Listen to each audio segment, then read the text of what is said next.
Assalamu alaikum wa rahmatullahi wa barakatuh. Leo ni tariki 19 siku ya Alhamisi, siku ambayo kumefanyika usahili, yani interview, kwa wale ambao waliojaza fomu uso kwa uso wao na kamati inayoandaa ndoa 100. Hivyo basi, alhamdulillah, tunamshukuru Mwenyezi Mungu, mwitikio ulikuwa ni mkubwa, na pamoja na kuwa kuna wale ambao hawakuweza kuwasili siku ya leo, tumewaongezea muda mpaka tariki 23, siku ya Ijumatatu, bimaana siku ya kwanza lendi.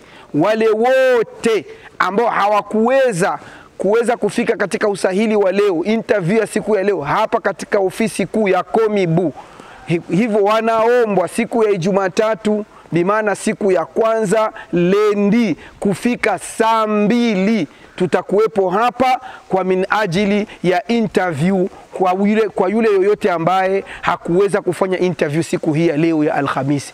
Karibuni nyote, fikisheni na kusambaza ujumbe huu kwa wengine wote ambao hawakuweza kufika kufanya usahili siku ya leo. Wassalamu alaikum wa rahmatullahi wa barakatuh.